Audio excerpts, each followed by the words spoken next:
నమస్తే, welcome to యూఐటీ. ప్రస్తుతం మనతో మాట్లాడడానికి కాంగ్రెస్ పార్టీ సీనియర్ నాయకులు ఫైర్ బ్రాండ్ ఫిరోజ్ ఖాన్ గారు ఉన్నారు. అన్న నమస్తే. నమస్కారం. ఎలక్షన్ తర్వాత మనం ఫస్ట్ టైం కలవడం. సో కాంగ్రెస్ పార్టీ అధికారంలోకి వచ్చింది 6 నెలలు గడిచిపోయింది. సో ఎట్లా ఉంది ప్రజల్లో రెస్పాండ్ ఎట్లా ఉంది? ఎందుకంటే అటు బీజేపీ కాంగ్రెస్ బీఆర్ఎస్ నుండి అనేక విమర్శలు వస్తున్నాయి. కూలిపోతుంది అలా ఇలా అని చెప్పి చాలా మాటలు వస్తున్నాయి. సో ఏం చెప్తారు మీరు? కాంగ్రెస్ ఎట్లా కూలిపోతుంది, బీఆర్ఎస్ ఇక్కడ వచ్చేస్తుంది. అండ్ రోజు రోజుకి రేవంత్ రెడ్డి గట్టిగా అవుతాడు, కాంగ్రెస్ గట్టిగా అవుతుంది. రైట్. ఇప్పుడు మాకు ఇమీడియట్ టాస్క్ ఏమున్నది అంటే ప్రజలకి 6 గ్యారంటీస్ ప్రామిస్ చేస్తాం కాబట్టి, అండ్ ఫార్మర్స్కి ప్రామిస్ చేస్తాం కాబట్టి అన్ని ప్రామిస్లు అమలు కావాలి. అప్పుడునే రేవంత్ రెడ్డి చామ్, కాంగ్రెస్ చామ్, మా చామ్ ఉంటుంది. సో ఇప్పుడు దానికే మేము ఎట్లా ఉన్నది అంటే ఇవాళ 6 lakhs కోట్లు అప్పుతో మాకు స్టేట్ ఉన్నది. సో ఫైనాన్షియల్ బర్డన్ ఉన్నది, ఫైనాన్షియల్ కన్స్ట్రెంట్ ఉన్నది, సో ఫైనాన్షియల్ నెత్తి నొప్పి ఉన్నది. దానిలో ఈ స్కీమ్లు ఎట్లా అమలు చేయాలి, సో దాని మీద మేము వర్క్ చేస్తున్నాం. తప్పకుండా ఏది ప్రామిస్ చేసింది అది 100% అమలు చేద్దాం. వేరే పార్టీ నుంచి మా పార్టీలో వస్తారు, కానీ మా పార్టీ ఎట్లా కూలిపోతుంది అన్న అది ఇన్లాజికల్, అది వేస్ట్ క్వశ్చన్. ఎవరైనా అడిగితే గమ్మును కూకొని పంపించేయి. 20 మంది ఎమ్మెల్యేలు బీఆర్ఎస్ నుండి కాంగ్రెస్లోకి రాబోతున్నారని చెప్పేసి కూడా వార్తలు వస్తున్నాయి. మొన్న రేవంత్ రెడ్డి గారు కూడా చెప్పడం జరిగింది. మరి నిజంగా టచ్లో ఉన్నారా? ఏమున్నది అంటే మేము బీఆర్ఎస్ నుంచి వెల్కమ్ అని చెప్తున్నారు, కానీ ఆ ఎమ్మెల్యేస్ ఒక రేట్, ఒక హోదా, ఒక పోస్ట్, ఒక మినిస్ట్రీ అన్నీ అడుగుతున్నారు. సో మేము డిసైడ్ చేసినాం ఏమంటే బీఆర్ఎస్ పార్టీ మా మొత్తం ఎమ్మెల్యేస్కి రేట్ ఇచ్చి తీసుకుపోయింది, కానీ మేము రేట్లు ఇవ్వం, మేము తీసుకుంటాం. ఆ లంగా ఫెల్లో మా పార్టీకి ఎట్లా బ్రేక్ చేస్తున్నాడు మేము కూడా వాళ్ళకు బ్రేక్ చేస్తాం. కానీ దానిలో మాకు ఒక సిద్ధాంతం, డబ్బులు ఇవ్వం, ఫ్రీగా రా, మా పార్టీ సిద్ధాంతంకి నమ్మి రా, తెలంగాణకి బంగారు చేద్దామంటే రా, లేకుంటే నువ్వు ఓకే అక్కడ ఉండు. దానికోసం ఆగి ఉన్నది. లేకపోతే రేవంత్ రెడ్డి ఇంత ఇచ్చేస్తా అంటే మీరు చెప్పింది వాస్తవం అయిపోతుంది, కానీ మేము ఇంత ఇయ్యం, ఇంత కూడా ఇయ్యం, ఫ్రీగా రావాలి. ఇంకోటి చూసుకుంటే మొన్న పార్లమెంట్ ఎలక్షన్లో కూడా డబుల్ డిజిట్ అనుకున్నారు, 12 నుండి 14 స్థానాలకు. అటు కాస్త బీజేపీకి 8, కాంగ్రెస్కి 8 వచ్చింది. ఏమై ఉండొచ్చు వైఫల్యాలు, ఏమై ఉండొచ్చు? మా క్యాల్కులేషన్ కొద్దిగా రాంగ్ పోయింది. రైట్. సికింద్రాబాద్ గెలిచేది, పొలిటికల్ పోలరైజేషన్ అయింది. మహబూబ్ నగర్ గెలిచేది, పొలిటికల్ పోలరైజేషన్ అయింది. సో ఈ పొలిటికల్ పోలరైజేషన్కి మేము ఆపలేం, అక్కడ మేము ఫెయిల్ అయినాం. దానికోసం మేము 2 సీట్లు ఓడిపోయినాం, లేకుంటే 100% 10 సీట్స్ మేము గెలిచేది. బీజేపీ పొలిటికల్ పోలరైజేషన్ చేయడంలో సక్సెస్ అయింది. రైట్. ఎలక్షన్ ఈ టైం రామ్, నరేంద్ర మోదీ, ఆ పాకిస్తాన్ ఆ ఈక్వేషన్లో పోయింది. రైట్. ఆ ముజరా, మంగళ సూత్ర దాని మీద పోయింది. కాబట్టి వేరే స్టేట్లో హిందీ బెల్ట్లో దానికి ఎక్కువ పబ్లిక్ ఫోకస్ పెట్టలేదు, తెలంగాణలో ఫోకస్ పెట్టింది. సో ఈ ఈక్వేషన్లో బీజేపీకి 8 వచ్చినాయి, కాంగ్రెస్కి 8 వచ్చినాయి. బీఆర్ఎస్ మొత్తం క్యాడర్ బీజేపీకి సపోర్ట్ చేసింది, ఎందుకంటే బీఆర్ఎస్ మొత్తం మారల్ డౌన్ అయింది, మేము గెలవం. సో ఆ ఈక్వేషన్లో బీఆర్ఎస్ క్యాడర్ కూడా బీజేపీకి సపోర్ట్ చేస్తే బాగుంటుంది, ఎట్లయినా మా ఇమీడియట్ ఎనిమీ కాంగ్రెస్ కదా, కాంగ్రెస్ రావద్దు అని దూరం వ్యక్తికి సపోర్ట్ చేస్తారు. ఇంకోటి అటు సెంట్రల్లో చూసుకున్నా కూడా మోడీ ఆప్కి బార్ 400 బార్ అన్నారు, అది కాస్త 240 స్థానాలకే పరిమితం అయిపోయింది. సో ఏం చెప్పదలుచుకున్నారు మరి? మీలాగా మీడియా వాస్తవాలు పబ్లిక్లో పెడుతుంది, కానీ ఆ నేషనల్ మీడియా కానీ స్టేట్ మీడియా కానీ ఆ పెద్ద పెద్ద ఛానళ్ళు మొత్తం ఆ కేసీఆర్కి లొంగినారు, బీజేపీకి లొంగినారు, మొత్తం అవాస్తవ రిపోర్ట్లు చూపిస్తారు. మేం పబ్లిక్లో తిరిగిన వాళ్ళు అరే ఎవరికి ఉద్యోగం రాలేదు, ప్రైస్ హైక్ నెత్తి మీద ఉన్నది, ఇల్లు ఎవరికి దొరకలేదు, బిజినెస్ ఆపర్చునిటీ లేదు, కరప్షన్ అవుతుంది, సామాజిక న్యాయం అయితలేదు, ప్రతి ఒక్క జగ ప్రామిస్ చేసింది అమలు అయితలేదు, ఒక్క స్కీమ్ కూడా దొరకలేదు.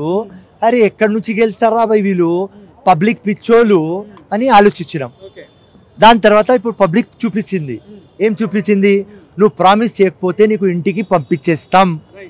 జగన్కి పంపించినారు, కేసీఆర్కి పంపించినారు, అండ్ నరేంద్ర మోదీకి కూడా గేట్ దాకా తెచ్చి ఇడిచినారు. 2 times బీజేపీ చెప్పే వ్యక్తి ఇవాళ ఎన్డీఏ, అండ్ 2 ఉన్నారు. ఎవరున్నారు? నితీష్ ఉన్నాడు, ఇంకా చంద్రబాబు నాయుడు ఉన్నారు. నితీష్ ఎవరు? పెద్ద జోకర్, ఏ సైడ్ కూడా వెళ్ళిపోతాడు. ఇప్పుడు 6-7 సైడ్స్ పోయినాడు. చంద్రబాబు నాయుడు ప్రాబ్లం ఏం? నువ్వు ఏదైనా చేయి నరేంద్ర మోదీ, నేను అడగను, నువ్వే నాకు ప్రధానమంత్రి, నువ్వే నాకు హీరో, కానీ ఒక్క ప్రామిస్ చేయి, జగన్కి లోపల పంపి 6 monthsలో లోపల పంపించకపోతే చంద్రబాబు కూడా ఇక్కడక్కడ తిరుగుతాడు. నితీష్కితో అలవాటు. సో ఎప్పుడు గవర్నమెంట్ పడిపోతుంది ఆ దేవుడికి తెలుసు. సో ఇట్లాంటి సీన్లో Congress party day by day powerful అవుతుంది, యాంటీ ఇన్కంబెన్సీ వస్తుంది, పబ్లిక్ అర్థం చేసుకున్నది. ఎవరేం ప్రామిస్ చేసింది చాలా జాగ్రత్తగా మీరు ప్రామిస్కి అమలు చేయాలి, అమలు చేయకపోతే మీకు దారి చూపిస్తాం. దానికోసం కాంగ్రెస్ కాంగ్రెస్ కాంగ్రెస్ అండ్ ఫ్యూచర్ ఇవాళ రాహుల్ గాంధీ బర్త్డే కాబట్టి ఆ పప్పు నిప్పు అయిపోయినాడు. ఉట్టి నిప్పు నిప్పు నిప్పు. ఫ్యూచర్ ప్రధానమంత్రి 229లో నేను గోడ మీద రాసేస్తా నా రక్తంతో రాహుల్ గాంధీ ప్రధానమంత్రి. దానికంటే ముందు అవుతాడు, కానీ నేను రక్తంతో రాయాలి అని మాట్లాడుతున్నా అని 29 టైం తీసుకుంటున్నా. అన్న ఇంకోటి చూసుకుంటే మన ఏదైతే నిన్న రాహుల్ గాంధీ గారు కూడా ఈవీఎం ట్యాంపరింగ్ జరిగింది, నేతలు ఎన్డీఏ నేతలు మా దాంట్లో టచ్లో ఉన్నారు, మళ్ళీ కూలిపోబోతుంది ఎన్డీఏ గవర్నమెంట్ అని చెప్పేసి చెప్తున్నారు ప్రధానంగా. ఏంది మరి ఛాన్స్ ఉందా కూలిపోవడానికి? మీకు టచ్లో ఉన్నారా? ఎన్డీఏ గవర్నమెంట్ కూలిపోతుంది ఇప్పుడే చెప్పినా కదా నితీష్ చంద్రబాబు. ఈవీఎం గురించి, ఈవీఎం ఎప్పుడు టెంపర్ కాదు. నేను ఒక 20 years నుంచి ఫేర్ ఫ్రీ ట్రాన్స్పరెంట్ ఎలక్షన్ గురించి కొట్లాడుతున్నా.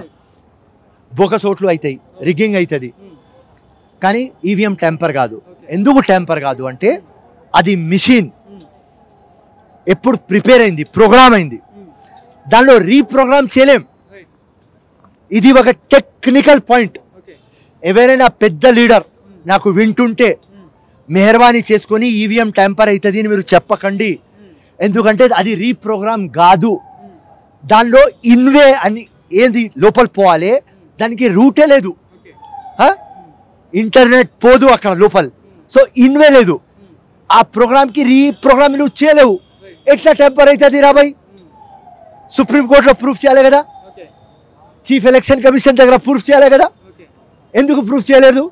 లాస్ట్ టైం లొల్లి పంచాయతీ చేస్తారు చంద్రబాబు నాయుడు, ఓడిపోయిన ఈవీఎం. దాని తర్వాత ఇప్పుడు జగన్ ఓడిపోయిన ఈవీఎం. మా కాంగ్రెస్ పార్టీ కూడా ఓడిపోయినాం ఈవీఎంలు కావు.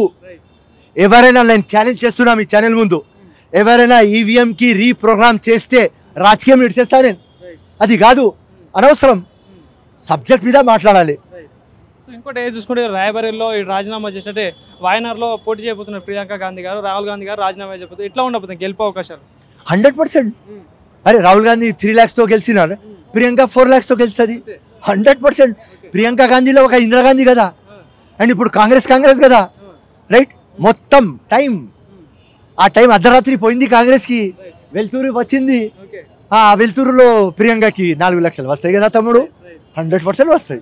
మరి తెలంగాణ విషయాన్ని చూసుకుంటే రేవంత్ రెడ్డి గారు అటు చూసుకున్న మహబూబ్ నగర్ సొంత నియోజకవర్గం, ఇంకోటి చేవేలా చూసుకున్నా కూడా మల్కాజ్గిరి, ఇవి ఓడిపోవడం జరిగింది. సో అంతర్గతంగా కొన్ని విమర్శలు కూడా వినిపిస్తున్నాయి. సో ఏం చెప్పదలుచుకున్నారు మరి వాళ్ళకి? రేవంత్ రెడ్డి చామ్ అట్లనే ఉన్నది, అట్లనే ఉంటుంది. ఆ ఈక్వేషన్ పాడైంది. ఏదో అక్కడ ఎంఐఎం పార్టీ తిరిగింది అని అక్కడ పొలిటికల్ పోలరైజేషన్ అయిపోయింది. వంశీ కృష్ణారెడ్డి ఎందుకు ఓడిపోయినంటే మహబూబ్ నగర్ ఆ అసదుద్దీన్ ఖజూర్ తినిపించినాడు. ఇది ముస్లిం పార్టీ కనిపిస్తున్నది, ఈ ఫెనాటిక్ కనిపిస్తున్నది అని అక్కడ హిందుత్వ మైండ్ సెట్ మొత్తం యునైట్ అయిపోయినారు. సో ఆ క్యాల్కులేషన్ ఫెయిల్ అయింది. ఎవ్వరు తప్పు లేదు, ఏదో మంచి జరగాలి, కాంగ్రెస్ పార్టీ ఇంకా గట్టిగా కావాలి, మాకు 14 seats రావాలి అని హైకమాండ్ కానీ ముఖ్యమంత్రి టీం కానీ చాలా బాగా పనిచేస్తారు. కానీ పోస్ట్ మార్టం చేసిన తర్వాత ఈ రిపోర్ట్ బయట వచ్చింది. Revanth Reddy charisma 10 out of 10. కానీ ఈ పొలిటికల్ పోలరైజేషన్ అయిపోయింది అని ఈ ఈక్వేషన్ వర్క్ కాలేదు కాబట్టి మాకు సీట్లు రాలేదు. ఇంకోటి హైదరాబాద్ నియోజకవర్గం చూసుకుంటే ప్రధానంగా ఏం చెప్తారు మీరు? గతంలో కూడా బోగస్ ఓట్లు చాలా ఉన్నాయని చెప్పేసి కొట్లాడడం జరిగింది, అది కాస్త కొంత డిస్టెన్స్లో ఓడిపోవడం జరిగింది. సో మొన్న ఎంపీ ఎలక్షన్స్లో కూడా ఏం చెప్పదలుచుకున్నారు దానికి? బోగస్ ఓట్లు ఉన్నాయి, 100% ఉన్నాయి. ఇలా అసదుద్దీన్ గెలిచినాడంటే జెన్యూన్ ఓట్లతో గెలిచినాడు. బోగస్ ఓట్లు ఉన్నాయి 100%. మీ ఛానల్ నుంచి ఛాలెంజ్, మక్కా మస్జిద్ పోదాం, బోగస్ ఓట్లు లేవని చెప్పు రాబాయ్, చెప్పడు. సో ఆ సిస్టంలో లకునా ఉన్నది అంతే. దానికోసం నేను క్లియర్ కట్ అన్నా, మాధవి లత కాదు, నరేంద్ర మోదీ కూడా కంటెస్ట్ చేస్తే ఓడిపోతాడు. అండ్ అందరు చెప్పినారు మాధవి లత గెలుస్తుంది. నేను మీ ఛానల్ ముందు చెప్పిన 3 లక్షలతో ఓడిపోతుంది, 3 లక్షలతోనే ఓడిపోయింది. నరేంద్ర మోదీ కంటెస్ట్ చేస్తే 1 లక్షతో ఓడిపోతాడు. అది బోగస్ ఓట్లు తీస్తే నువ్వు అసదుద్దీన్ మీద గెలుస్తావారా అన్న, అది రియాలిటీ. ఇప్పుడు సంతోషం ఏమంటే 20 years ముందు నేను చెప్తే ఫిరోజ్ ఖాన్ ఏదో చెప్తున్నాడు అన్నారు, కానీ ఈ టైం 20 years తర్వాత ఇప్పుడు ఓపెన్ సీక్రెట్ అయిపోయింది, అందరికీ తెలిసిపోయింది. ఈ మొత్తం ఓల్డ్ సిటీలో డ్రామా బోగస్ ఓట్ల డ్రామా. ఈ బోగస్ ఓట్లో తీస్తే వాళ్ళ డ్రామా ఫినిష్. ఫైనల్గా ఏదైతే ఆగస్టులో రుణమాఫీ చేయకపోతే సంక్షోభం తప్పదు కాంగ్రెస్ పార్టీ కానీ అటు బీజేపీ నాయకులు చెప్పడం జరిగింది. ఏంది మరి ఒకవేళ రుణమాఫీ అయ్యే ఛాన్సెస్ ఉన్నాయా? ఒకవేళ అవ్వకపోతే నిజంగా కాంగ్రెస్ పార్టీకి చుక్కెదురు కాబోతుంది. 100% 32,000 crores ఇచ్చేస్తాం. అప్పు తీసుకువస్తాం, సొంత గిరివి పెట్టుకుంటాం, కానీ 32,000 crores తెస్తాం. అది తీసుకురాకపోతే ప్రాబ్లం అవుతుంది. 100% తీసుకువస్తాం. ఇంకోటి 24 గంటలు కరెంట్ ఇచ్చిన కేసీఆర్ మీద కూడా కుంభకోణం చేశారు. కరెంట్ విషయంలో చూసుకున్నట్టు గొర్రెల పంపిణీ విషయంలో కూడా స్కాములు ఉన్నాయి, చాలా కోట్ల అక్రమాలు తీసుకున్నారని చెప్పేసి కూడా వస్తున్నాయి వార్తలు. సో మరి ఏం చెప్పదలుచుకున్నారు? 100% ఉన్నాయి. ఈ మొత్తం డబ్బులు ఎక్కడ పోయినారా భయ్? 6 lakhs కోట్లు అప్పు పెట్టినారు, ఎక్కడ పోయింది? 100 సార్లు చెప్పిన. ఆ దళిత్ బంధు వస్తే డబ్బులు లేవు అన్నాడు. నేను అలా కవిత అకౌంట్లో, కేటీఆర్ అకౌంట్లో, నీ అకౌంట్లో వెళ్ళిపోతే దళిత్ బంధు వస్తుంది కదా అన్న. సో అట్లా వీళ్ళు అన్ని జగ కరప్షన్ చేస్తున్నారు. ఇప్పుడు మాకు ప్రూఫ్లు వస్తున్నాయి, కానీ కన్సాలిడేటెడ్ ప్రూఫ్ రావాలి. అప్పుడు 100% రేవంత్ రెడ్డి అన్న చెప్పినాడు, ఫిరోజ్ ఖాన్ చెప్పినాడు. కేసీఆర్ తిహార్, కేటీఆర్ చెర్రాపల్లి, కవిత చంచల్గూడ అని చెప్పినాం కదా. కానీ పాపం ప్రమోషన్ అయింది కవితకి. చంచల్గూడ నుంచి ఫస్ట్ వాళ్ళ అయ్యా కంటే ముందు తిహార్లో ఉన్నది. సో ఇట్లా మాకు ప్రూఫ్లు దొరికితే అయ్యాకి కూడా పంపిస్తాం, కేసీఆర్కి కూడా.